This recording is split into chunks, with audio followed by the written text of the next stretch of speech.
Suscríbete a nuestro canal y activa la campana de notificaciones.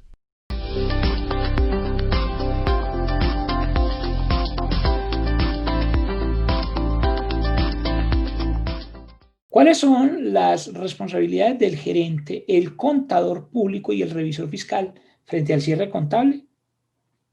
Bueno, pues, a ver, la respuesta a esta pregunta, digamos que es muy parecida a una que habíamos resuelto previamente, relacionada con los cierres y en general con el problema de de que algunas compañías no quieren reconocer en el tema del COVID todas las pérdidas que se supone que muchas compañías pueden tener acumuladas.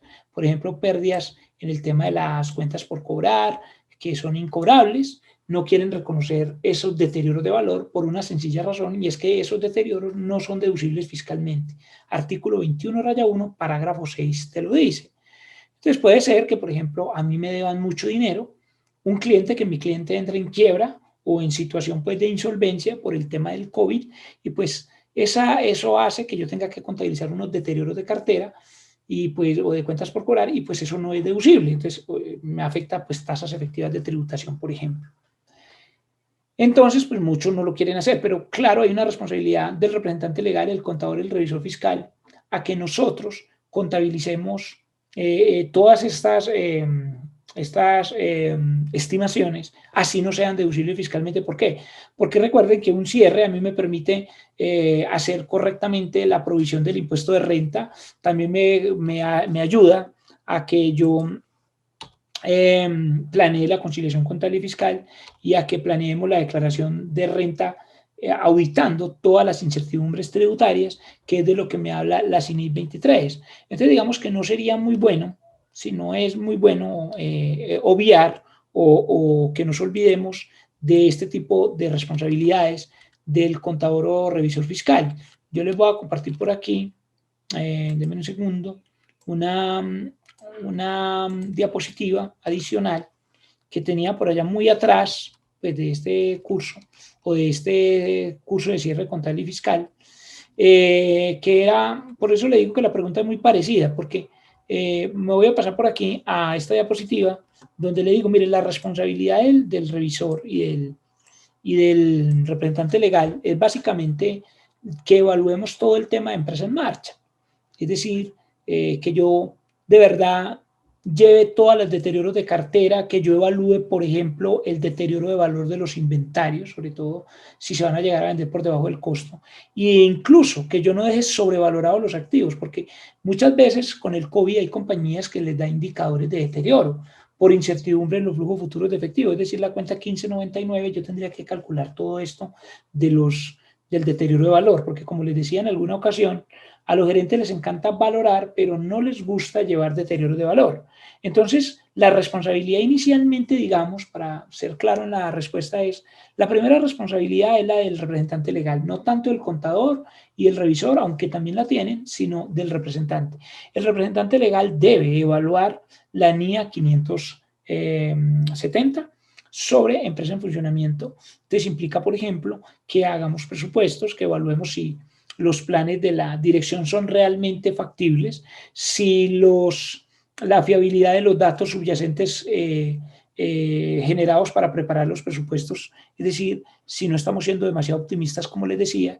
Mirar, por ejemplo, que la ley 222 me dice que los gerentes y todos los representantes legales tienen que hacer un informe que se llama la evolución previsible de la sociedad, la evolución previsible de la sociedad. Nosotros como auditores estamos en la obligación, y los revisores fiscales, los que somos revisores fiscales, de exigirle a la administración que sea lo más transparente posible, porque si luego la empresa resulta en una insolvencia o le incumplió a los bancos, y yo como revisor fiscal nunca, digamos, pedí que se contabilizaran los deterioros de valor existiendo ellos, entonces pues la responsabilidad mía como auditor también es, digamos, de alguna manera subsidiaria, no digamos que del todo solidaria, pero sí por lo menos subsidiaria, y podría en algunos casos ser solidaria.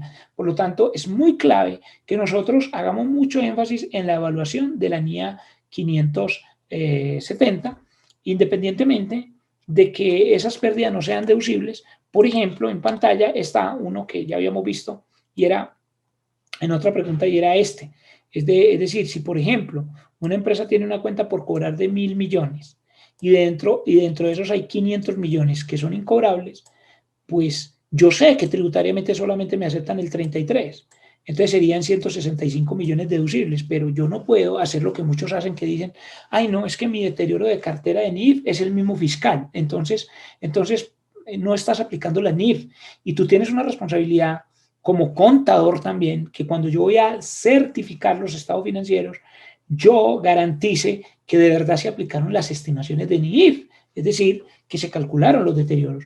Por ejemplo, con el método de pérdidas esperadas, no yéndome por la fácil diciendo que es que era que no había deterioro, porque es que el deterioro era solamente el 33% o el 5, 10 o 15 que me permite la norma tributaria. No, yo voy a ir a hacer mi deterioro real de acuerdo con mi política de deterioro.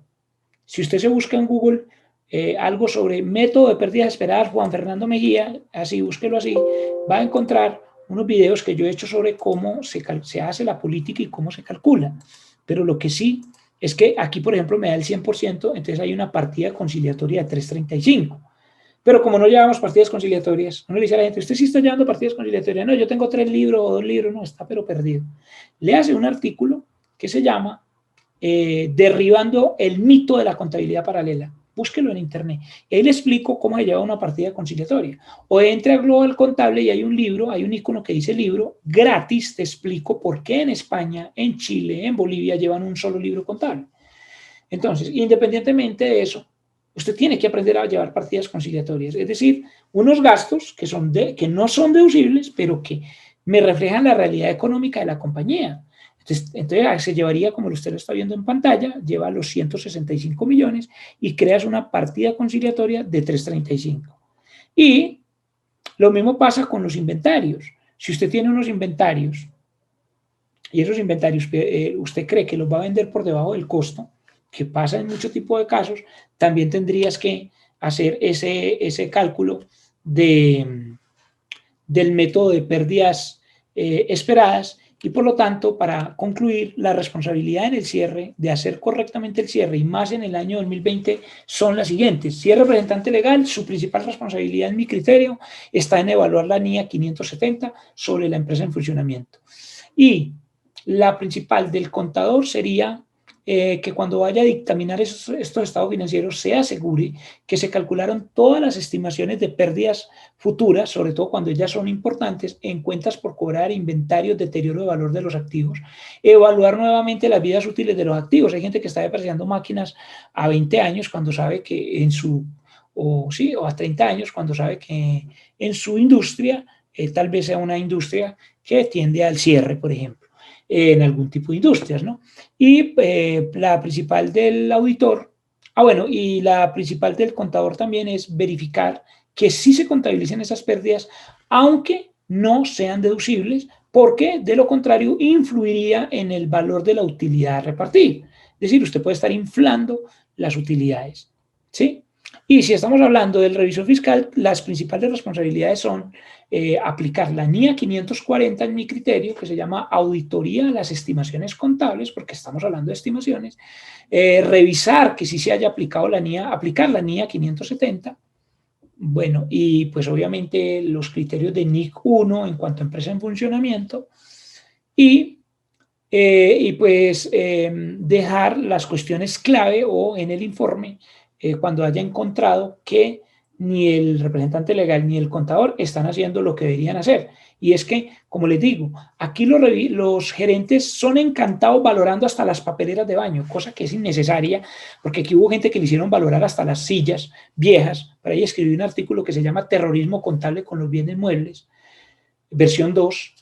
Pero claro, les encanta valorar, pero vaya, dígales que hay que contabilizar deterioros y verá que ahí sí no gustan mucho, no gusta mucho la idea, y entonces no estaríamos aplicando la NIF si no aplicamos los deterioros de valor. Obviamente hay algunas industrias que no tienen deterioro porque con la pandemia les fue mejor, como por ejemplo las industrias de alimentos, pero hay industrias que definitivamente sí tienen este tipo de diferencias.